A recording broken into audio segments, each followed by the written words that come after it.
The webinar today is going to be all about red flags for passive investing in apartment syndications. And so we're going to be talking about a lot of different pieces here.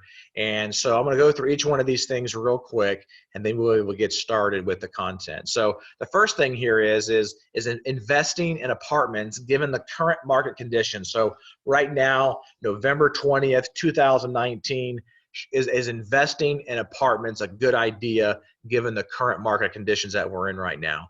And then what are the two main things you should look for when vetting operators which could make or break a deal?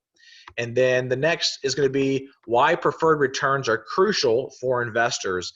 And just I want you to also be thinking about this content in a couple of different ways. So number one, not only do I myself, and same thing with Danny Randazzo, who will be joining us here shortly, not only do we invest obviously in our own projects that we're putting together through our group, passiveinvesting.com, but we are also investing in other operators and other projects. So these are the kind of some of the things and the criteria that we look for prior to us investing in another deal.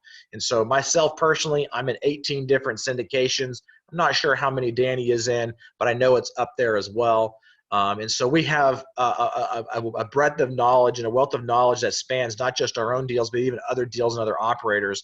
These are some of the criteria that we actually have set for ourselves as well. So I just want you to understand that this perspective is not just, from hoping you guys will eventually invest in passiveinvesting.com deals. It's also for you to take this information and use it for other projects that you're looking for. So we obviously always look for those preferred returns, and we'll explain why they're crucial and why you should look for them as well.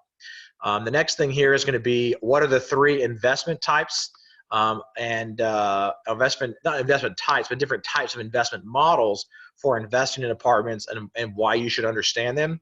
And then that'll also tie into the next one, which is what is the ideal investment for you based on your investment tolerance?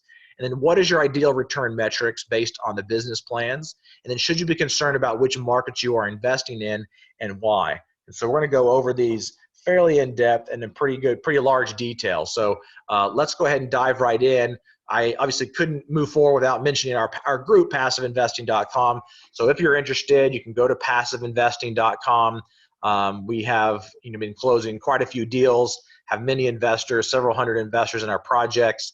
And when you go to our page here on the top right-hand corner of the screen, you can actually click on this Join Passive Investing Club, or any page that you jump onto on the right-hand side. There is a field here that you can actually fill out some more information about trying to come and get in contact with us if you're interested in investing with our group. So that's all I'll say about that, but I wanted to mention that. There's also some other information on this page about our strategy for apartment investing, some of the properties we've actually acquired, and some other resources that we put out there about why apartments and some terminology and things like that. So I'd highly encourage you to go to the website and check it out. And if you're interested in joining us, love to have a conversation with you.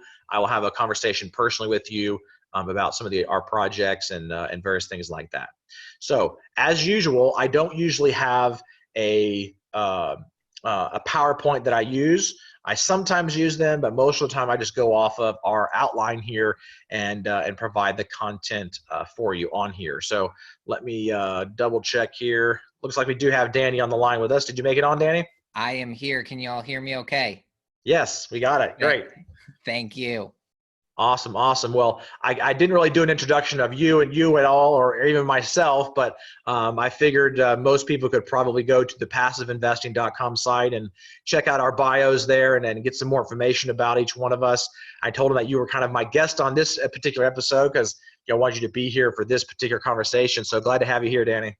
Yeah, thank you so much, Dan, for having me. And I agree. Go to the website, check out our bios there. And like you said, jump on a call, learn more about us. But I say we just dive right into these red flags for passive investors and apartment deals.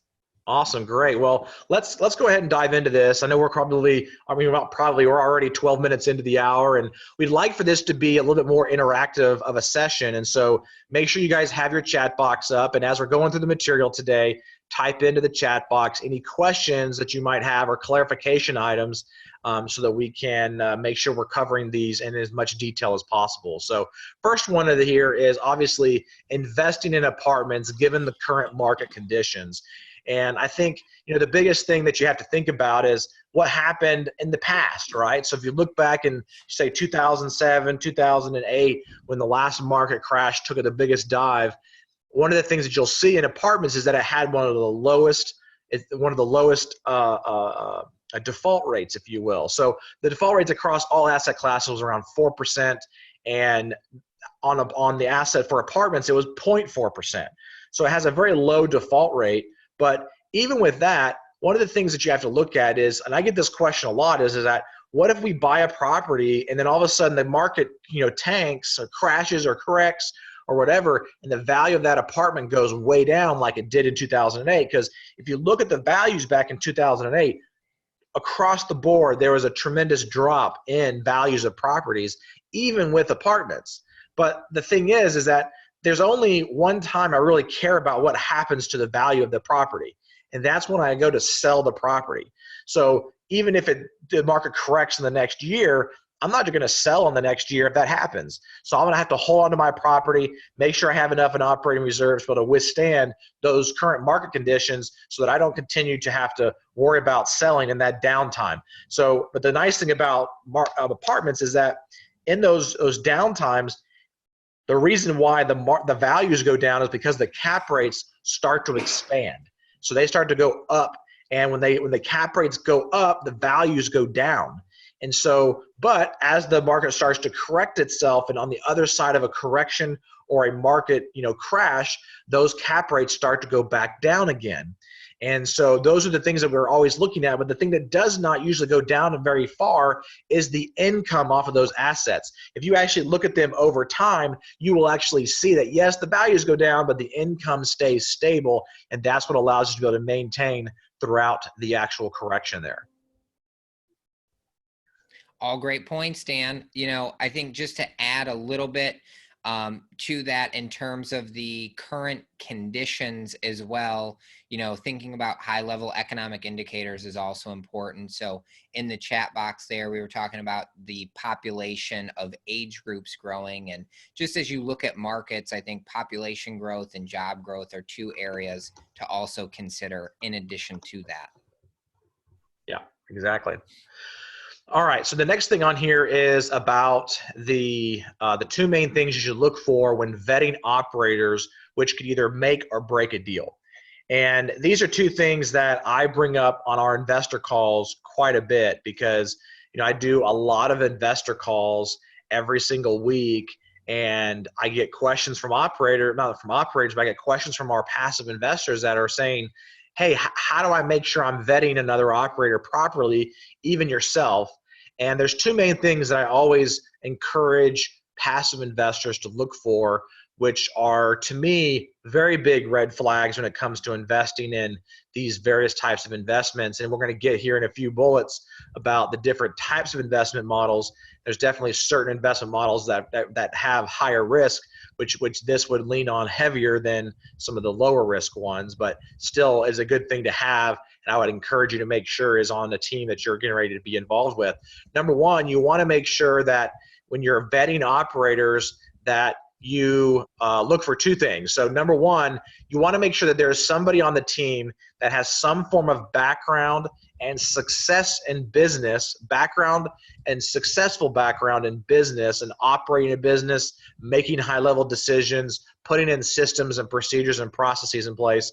And we're specifically talking about apartment syndication. So just to make things simple, 100+ units would probably be my criteria there. Obviously, you can syndicate lower than that, but 100+ units.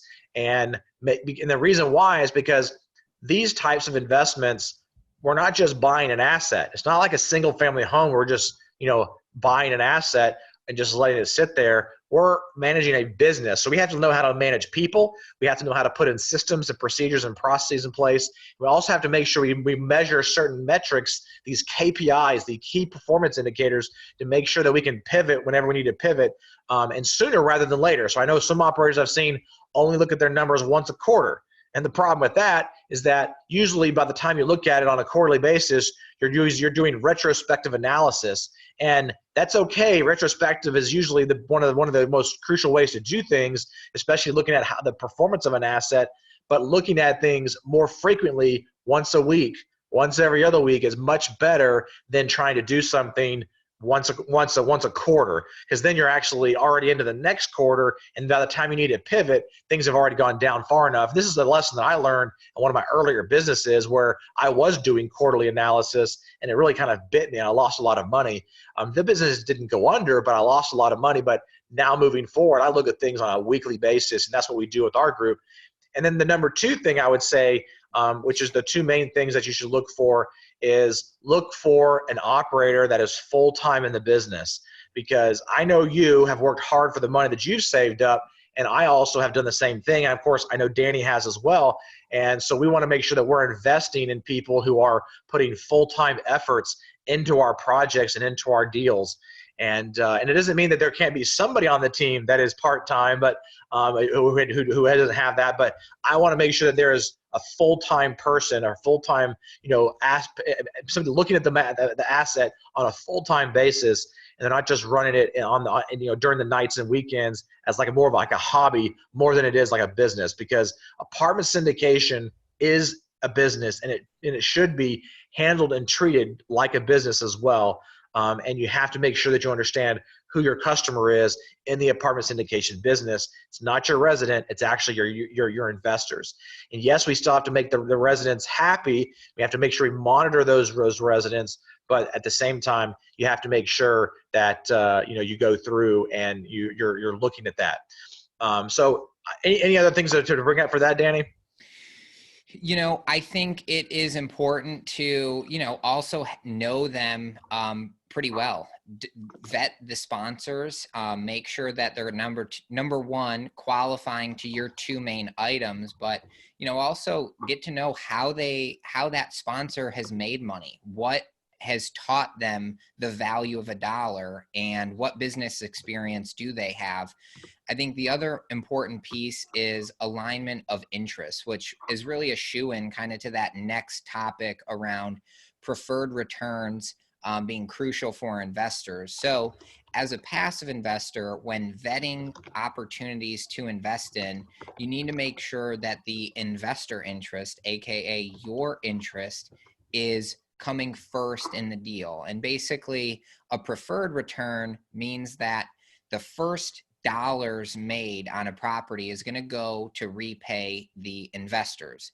And I would also ensure that you vet that the sponsor themselves, the general partner, is investing in the deal alongside all of the passive investors. So we do that with our deals. We typically invest about 10% of the total equity required right alongside the limited partners. And having a preferred return is that alignment of interest. It means that the investor is going to get paid first before anyone else makes money outside of course, like your lender from a debt perspective, right? You're going to pay your bills first, and then you're going to pay your investors with that preferred return. And then as an investor myself, personally, why I like preferred returns is it's paid in the form of monthly distributions. So I enjoy getting that paycheck every single month coming in to grow my equity nest egg, which again, from a financial wealth building strategy, is really important to have that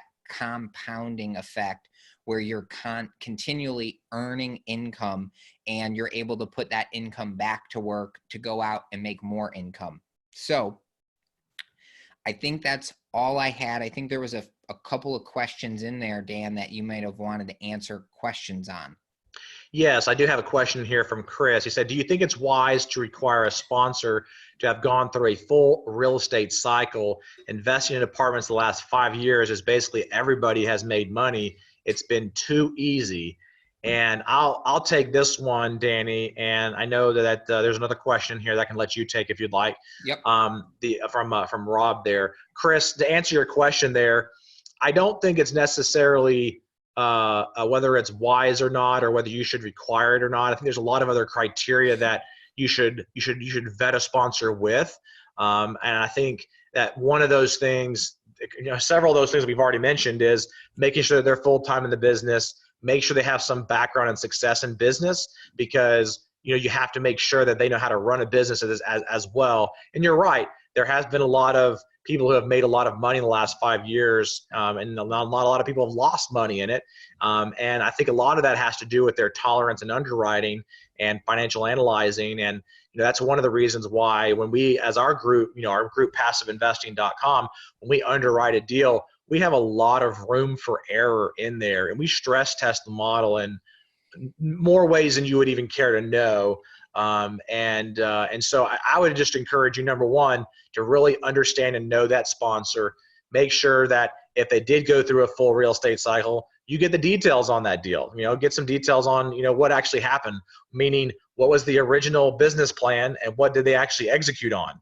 Because there's a lot of people that I've seen that have done okay, or they've made money, but it was completely different than their original plan. So you want to see what was that transition, and maybe what were some of the reasons why it went from one thing to another. So there's definitely a lot of questions to answer inside of there. And I don't personally require, whenever I'm investing in apartments, these sponsors to have gone through a full real estate cycle.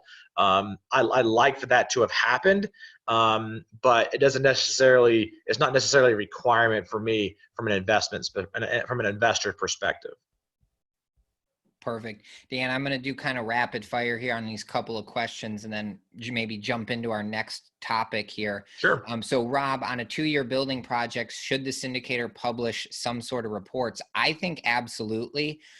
You've been in the deal, it says here, for 12 months and you have no info. To me, that would not be acceptable. We do a monthly report out, and I think any good sponsor would provide a monthly update to all investors, regardless of the deal size or what's going on. And if you are wanting to get out early, it's possible. I would just say it's very challenging, right? When you looked at the private placement memorandum for that investment opportunity, it outlines pretty clearly that there's not really a market to trade your ownership in. So if you are curious about getting out early, I would talk to, again, your sponsor and see what's going on if you don't like that current deal you are in. And then over in the chat box, we had another question. Is it typical to have an asset management fee be, quote unquote, preferential to the investor preferred return? And I would say yes, having an asset management fee is very common in the industry, and groups, as in sponsors, can handle those fees differently. And so, we've seen some groups that will always pay it out regardless of performance, and other groups that outline in that PPM if property performance and investor performance would be the first payout, and then if there's money left over, you would pay that asset management. So again, I would really read the details and talk to any potential sponsor how they particularly handle the asset management fee and then other fees that could be in there. Some groups have hidden fees, so transparency, again, is very important. And if it feels wrong, I would say don't invest with that group. Yeah, and I'll just kind of an aside to that as well. From my perspective and what I look for when I'm trying to look for a deal, I prefer to see that the investor myself is going to get paid first before any of these fees, like the asset management fees, are getting paid out. So if they can't give me a preferred return 1 month, then they don't take their fee either, because obviously if the property is not performing like it's supposed to, they shouldn't be getting a piece of it as well. So it's kind of an alignment thing, but just like Danny said, you definitely want to make sure that you read your PPM and your disclosures and your operating agreements very closely to kind of see how that's actually laid out. Not a lot of people actually look at that piece of it, and so it's very easy for some of these sponsors to kind of put that in there and still get paid their asset management fee. But I can guarantee you that you're going to have some upset investors if they realize that you've been getting this asset management fee month after month, but you haven't been able to perform on your projections. So it just depends on the business plan as well, because some business plans are not paying out for 9 months, 12 months, or sometimes I've seen 2 or 3 years down the road where they start paying. And so obviously they're going to probably still get some form of asset management fee, even though they haven't been giving returns. So I think it also depends on the actual plan of the business of that acquisition as well. But for For our group and the types of investments that we invest in personally, between Danny and I, we prefer we prefer our investors and our investments to get the returns first, and then if there's extra over and above that, for those fees to be paid out as well. So good questions there. The next topic on the line here is what are the 3 different types of investment models for apartment investing, and why should you understand this? And I'm also going to kind of tie in the whole what is the ideal investment for you based on your investing tolerance into this answer. And I think that you need to as we're going through these 3 different models, figure out which one is for you. And I'll tell you which one is for me. And I'm sure Danny could probably talk to you a little bit about his side of things as well. But him and I are fairly aligned in our investment strategy, so I'm pretty sure we're on the same page as far as that's concerned. That's what we do with our passiveinvesting.com group. I'll kind of explain to you what we do there, and then but that way you have a kind of an overall picture of these 3 different types. So in order to understand these 3 different types, you have to understand first kind of what are some of the different asset classes. So I'm going to assume that most of you already know the difference between a Class A property, Class B, Class C, and of course there's lower ones like Ds, which we don't go into those at all. But there's 3 different levels. Okay, so A class, just to make things simple, it's going to be your fairly new 5 to 10, sometimes 15-year-old properties that are usually higher end, have more amenities, nicer things inside the units, a little bit more modern exteriors, and a larger number of amenities. Your B class are going to be your 20, 30-year-old properties, and then you're going to have your C class properties, which are going to be even older than that. Vintage wise, 2005 and up right now would probably be more of your A class properties, depending on how an owner has kept up with those older properties that are a little bit older than that, in the 2005, 6, and 7 range. And then you have your B class, 1990 to 2005 vintage, somewhere around in there. You can go into the 80s if you want for a few of these property types for B class, but it really just depends. And then of course you have your C class properties, which is pretty much 1980s and below. And a lot of it also depends on the condition of the property and what kind of upfits have been done and various things like that. But that's just like a general overview for you on those various asset classes. So there's 3 different types of investment models that you can choose to invest in. The first one that you can invest in is your Class A properties. These are those higher end properties, and they provide the lowest risk and the lowest return. And so obviously when you're looking at investing at any type of investment, the lower the risk, the lower the return, right? Obviously they have the highest ability for preservation of capital, even though all 3 of these have that preservation of capital. But from a risk standpoint, the A class would have the highest from a preservation of capital standpoint. And then they also have the highest ability for appreciation, because they have lower cap rates. And the lower the cap rates, the higher the exit would be. So it depends again on that actual strategy of, we're going to be talking about more or less these 5-year hold properties, 5 years or less hold properties. The second type of property is or investment model is going to be the more B class properties. So we actually prefer the B plus properties that are in these A minus areas that provide us some additional deltas in the rents to be able to do some value add interior renovations and to be able to push the rents to the lower end of the A class spectrum. So even though they would still be considered a B product. And then those would again have, they still have, I would say they're more of a moderate risk, and they provide moderate returns, and maybe even closer, depending on the asset within the B class. The higher the B class property will provide you with the highest returns. And then the last one that we were going to talk about is the C class properties, which actually have the highest risk and have the highest return.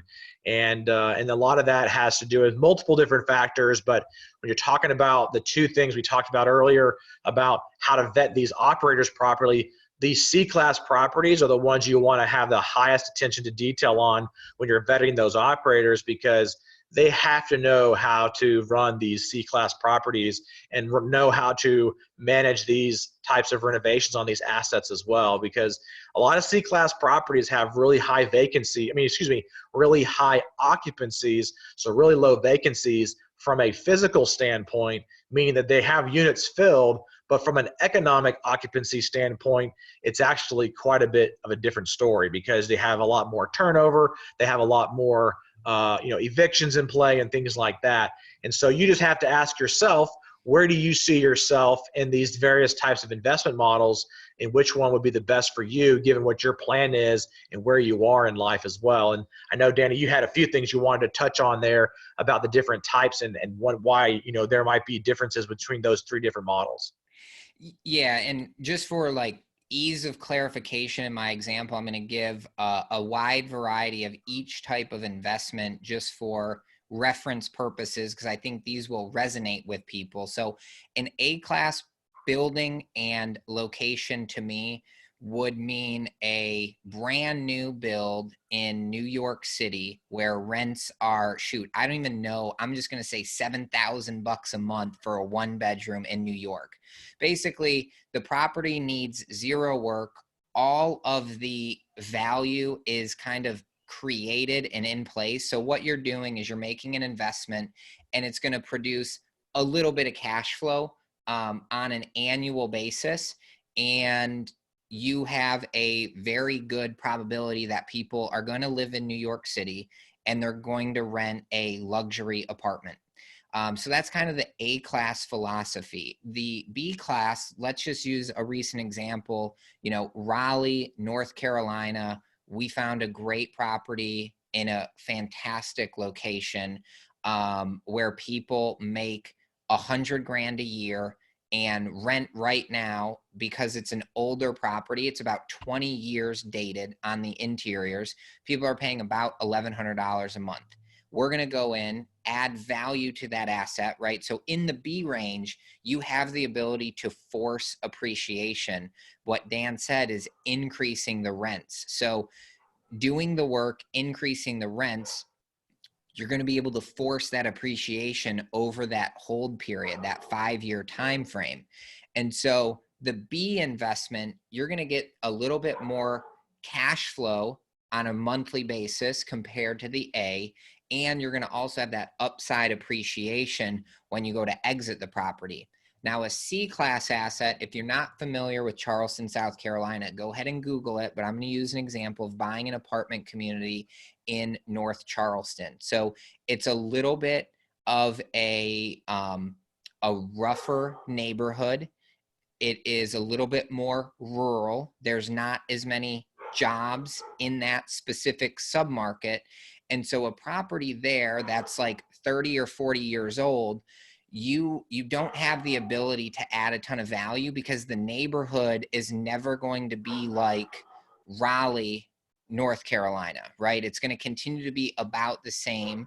And I'm sure people are familiar in their neighborhoods, where that kind of not so great neighborhood is, or maybe it's on the other side of the train tracks. But in those areas, what you do get is you get a higher monthly cash flow compared to a B or compared to an A. However, there's not really that ability to force appreciation, because even if you upgraded the interiors of those C-class units, you made them beautiful with granite and gold toilets, you're not going to be able to rent them for any more than they currently rent today, because the people, the residents in that market are not either able to afford more rent, or they're not going to pay more rent because they don't really want those upgraded fancy amenities. And so you can't get that forced appreciation in most cases with a C-class product in a C-class location. So what would be yours, Danny, as far as a preferential type of investment model? For me, I am always going to invest in that B class asset because there's cash flow along the way and the ability for the sponsor, in this case, we're the sponsors for the deals we put together, to actually do the work. So it's not that Dan and I go out with hammers and tool belts on, but we have a team in place that will go in and renovate and upgrade those units. And for us, when I can look at that business plan and I'm going to get monthly cash flow, right, every month, and the ability to force the appreciation, because I know in that market, a apartment community down the street with upgraded features that we can easily install is trading for $10 million more, or whatever that ratio is. There's the ability to use data to substantiate your hypothesis to adding value. So it's a proven business model, and we can easily follow that wheel to continue the successful transition and value add in those assets. So let's kind of go into this next question here as well, Danny, and have you answer this one. What is the ideal return metrics based on the business plans and really kind of what are those ideal return metrics that we look for in our own passive investments, but also some of the projects that we're putting together as well? I always caveat this when speaking to any investor that's out there. You need to really define your goals. So if you are 80 years old, you probably are not concerned so much about upside appreciation as you are security of your capital and probably cash flow along the way. So you need to think about where you're at in life, what your personal risk tolerance is. But when I think about evaluating any deal, apples to apples comparison, I'm going to look at metrics such as cash on cash return. I'm going to look at internal rate of return, which is IRR for short. I'm going to also look at average annualized return over the X number of hold period. Hold periods can vary, but sometimes they're 3 to 5 years, sometimes 7 to 10 years, and even 10 plus. And so the metric that I like to look at first is that IRR metric, because it takes into account time. And so if I say, hey, I've got an investment, Dan, for you where you can make 100% return in 1 year, that's a pretty good return, right? That would be 100% IRR. But if I said, hey, Dan, I've got an investment for you that is 100% return in 20 years, the IRR there would be 5% IRR. And so that 5%, could you put it in a money market account or a stock account and get more than 5%? Maybe. Could you invest in another real estate deal? Sure. So when you take into account time, which is a very critical component, right? The riskiest thing to me is having money that's not working for you. When you look at those wealth building models, right? Everyone talks about compound interest. Warren Buffett's strategy is to get your money in regardless of where you're at in a market cycle, so it continues to earn money and just never sell. And so having your capital placed into a deal, earning income, right, which multifamily investing earns you income every single month, is a great way to have your money working for you. And so again, going back to the specific question about metrics, what I would look for specifically in an IRR, I would look for a 5-year deal that is somewhere between a 14 to 20% IRR over 5 years. That to me seems like a decent opportunity that I would want to pursue further, do further due diligence as a passive investor to make sure that it meets my personal goals. I would then look at that cash on cash return number, and I would look for somewhere between a 6 and an 8% cash on cash over the first 4-year period, because it gets a little different in the 5th year if you're going to exit a property. And then from an average annualized return, I would say somewhere between like a 15 and a 20% average annualized return, which then means, ideally I'm going to try to invest in an asset today, and in 5 years, I want to double my money. So if I'm going to invest 100 grand today, I'm going to make some cash flow back over the first 4 years. And then in year 5, I'm going to exit, and I've basically doubled my 100 grand. So I have another question coming in here from Chris. I'll just read it out here, and I'll have maybe this might be a good one for you to answer, Danny, and then we'll get to our last topic of the webinar today. So this is coming in from Chris as well. I've seen a lot of sponsors lately that are really hyping the interest-only period. To me, this eliminates the typical amortization value of paying down debt, which increases equity. It jacks up the returns under the assumptions that they will sell before the IO period ends. These deals look highly speculative. Everything has to go exactly right to get the return they are projecting. For a conservative investor, a deal with good debt coverage ratio on a fully amortized loan seems like a good place to look. What are your thoughts on that? Yeah, every deal is different. So if you are doing a Class A, a Class B, and a Class C, you may have a very different debt need for an asset. Now, because I know B class investing the best, I will say that if you're doing a value add project and you can get some sort of interest only period, it does help with cash flow in the first year or two. Once that first year or two, when you're kind of doing your work, right, raising rents, renovating units, once you're done with that work, actually flipping to a regular amortization schedule where you're paying principal and interest is actually more beneficial from an investment standpoint. It does lower your cash flow on a monthly basis. So you may see a dip in cash on cash returns. However, because you are paying principal down, it's actually building equity at a higher rate than your cash flow distribution would be. And so your returns are actually higher when you amortize and you pay principal and interest.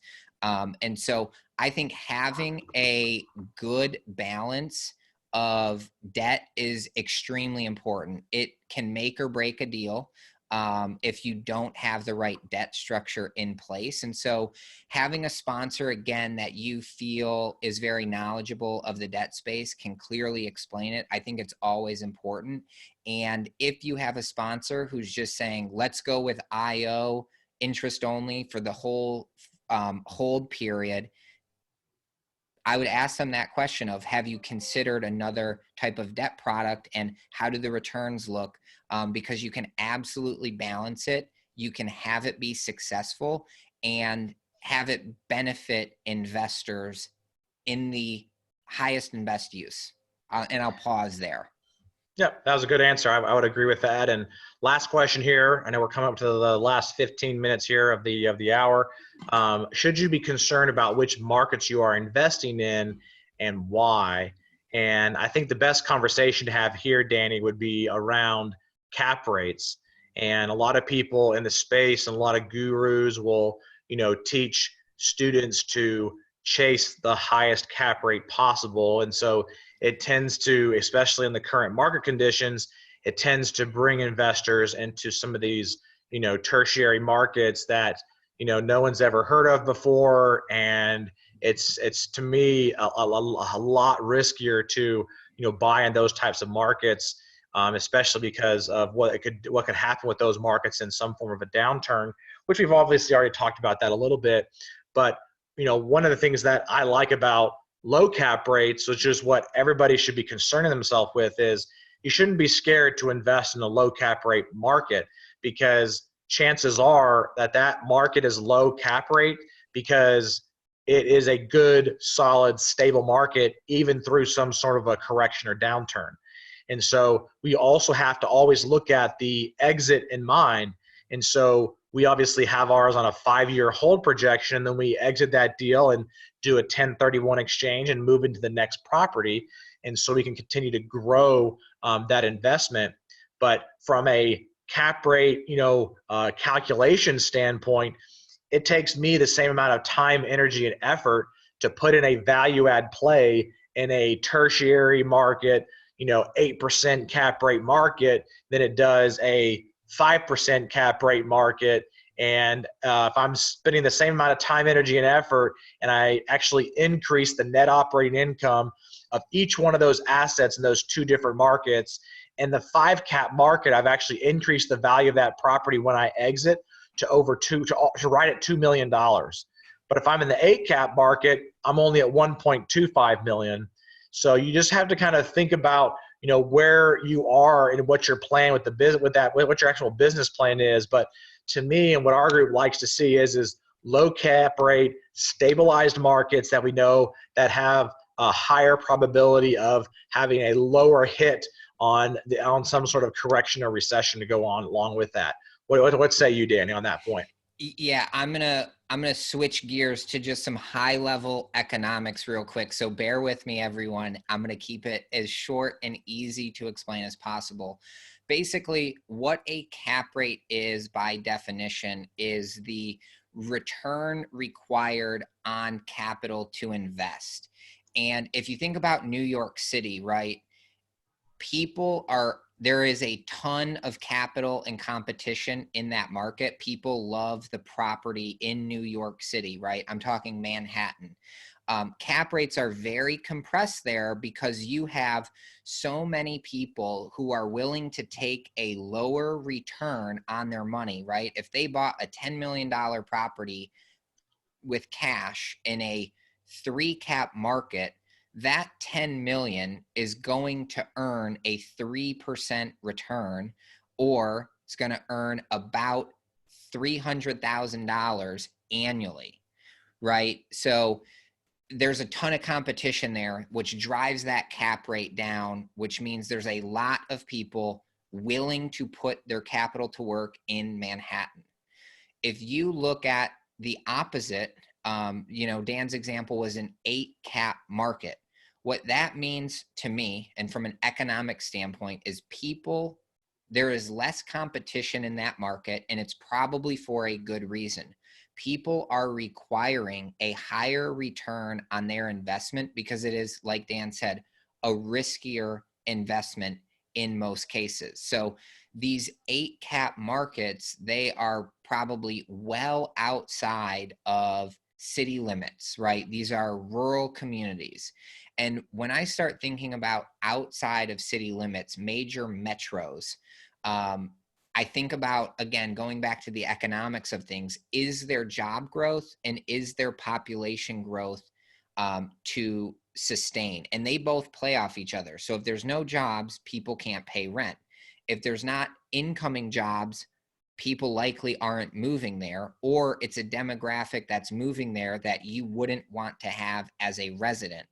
So I think about those factors related to cap rates, and to answer the question plainly, market is absolutely a major concern for where you should be investing. I hear it a lot between conferences and my network and such of, you hear the comment of live where you want and invest where the numbers make sense, which I'll say is mostly true, but you need to invest in markets that you genuinely believe will continue to grow and have an economy to support that, right? Detroit in 2000 probably numbers wise made perfect sense.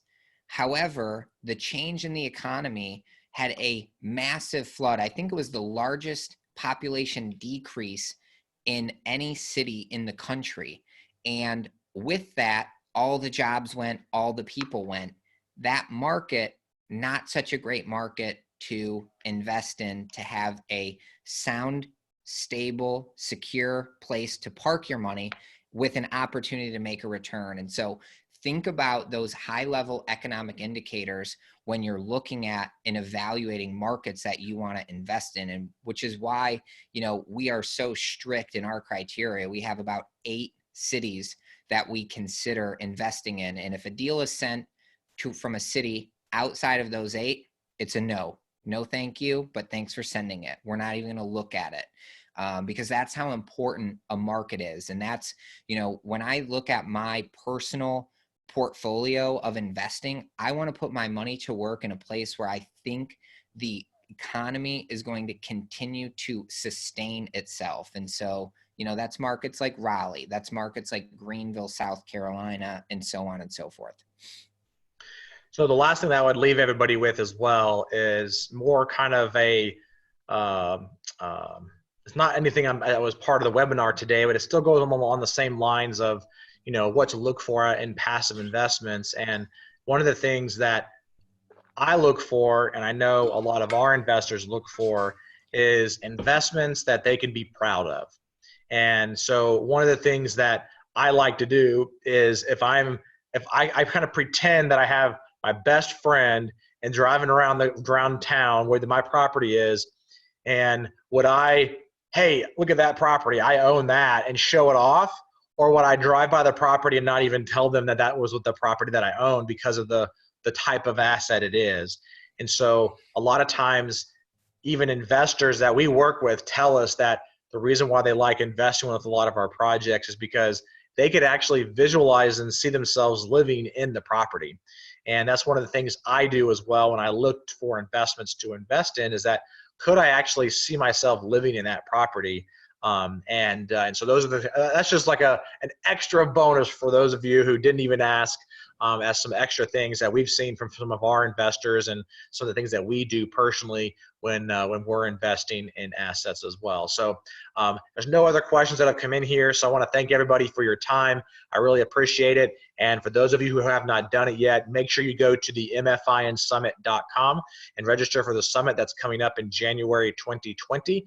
And for those of you who are on the recording, obviously somewhere around the video in the comments box or something in the description will be a link for you to click on to be able to register for the next summit. And thank you guys so much. And be sure to whitelist our email, and we'll check, so you can check for the next webinar coming up next week. Even though it is a short week, we will try to squeeze in a webinar next week as well. Thank you, Danny, so much for joining us. And for those of you who are interested in joining us on one of our future investment opportunities, and you want to jump on a call to see where we can do it, you can do that at passiveinvesting.com. Just go to passiveinvesting.com. And yes, we will send out the replay within the next 24 hours. We usually send out the replay to this, Vinny. So thank you for that question. And the conference, Gene, is being held online. It's an online virtual conference. And as a paid registered attendee, you're going to be getting access to all of the recordings as well. So if you've already registered for the summit, it looks like George already did, shoot me over an email. If for some reason you didn't get the special pricing, something went wrong, you can do that by sending me an email, Dan@passiveinvesting.com. And again, Danny, thank you so much for joining us here. Thank you.